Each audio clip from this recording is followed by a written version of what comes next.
Welcome back to Movie Moshow. Today we are going to review the science fiction film, Ender's Game. If you like our content, don't forget to like and subscribe. We post multiple times daily. Spoilers ahead. The Formic invasion of Earth, which resulted in the deaths of millions of people, was stopped by Mazer Rackham, who crashed his F-35 Lightning II into a Formic Queen ship at what appeared to be the cost of his life. In the near future, humanity is preparing to launch an attack on the homeworld of the Formic alien race. Gifted kids are groomed by the International Fleet over a 50-year period to lead a new fleet in this counterattack. By excelling in simulated space battle, 12-year-old cadet Andrew Ender Wiggin, Asa Butterfield, captures the interest of Colonel Hiram Graff, Harrison Ford, and Major Gwen Anderson, Viola Davis. They decide to terminate the cadet program by ordering the removal of his monitor. After defeating the bully student Stilson in the combat sim, Ender gets ambushed by him. Ender fights him off and seriously hurts him. Ender confides his sorrow to his older sister Valentine, while their older brother Peter continues to bug him. Graff shows up that evening during dinner to reveal that he was being tested and is still a member of the program. Graff places Ender alongside other cadets his age at Battle School, an orbiting space station in Earth's orbit, but treats him differently than the other students, isolating him from them. In addition to studying, the cadets play training games in a battle room with no gravity. Ender picks up on the games fast and comes up with fresh ideas that older kids haven't yet encountered. Graff transfers Ender to the Salamander Army, under the command of Commander Bonzo Madrid, a little, resentful, but commanding squad leader. Ender isn't allowed to work out with the rest of the team since Bonzo thinks he is incompetent because of his stature. Petra Arkanian, a different cadet, takes Ender in and trains him alone. Bonzo is aware of this, yet he does nothing to stop Petra.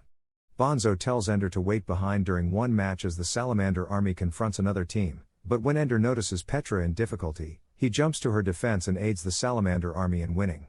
After the game, the other students humiliate Bonzo, who then threatens Ender with further humiliation.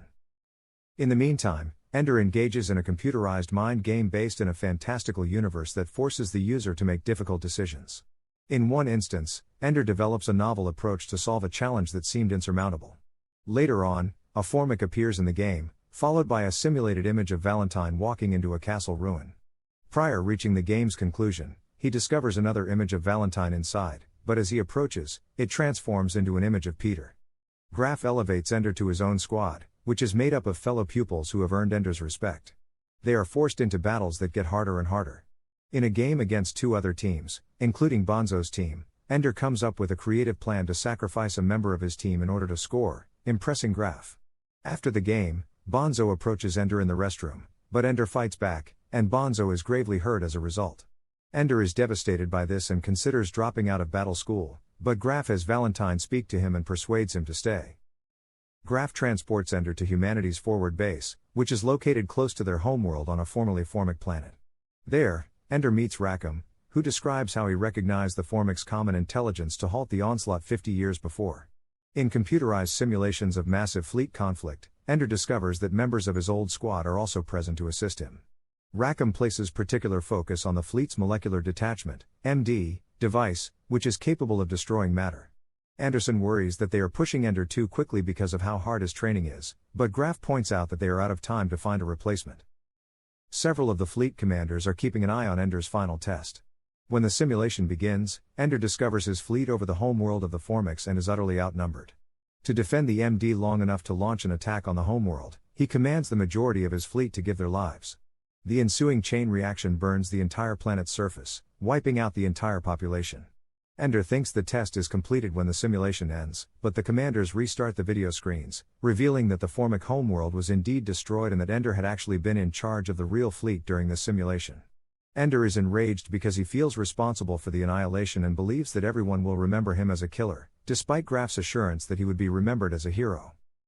Ender, who is struggling with his emotions, recognizes one of the nearby Formic constructions as being similar to the game's shattered castle and rushes out towards it, thinking it is what they are trying to say to him.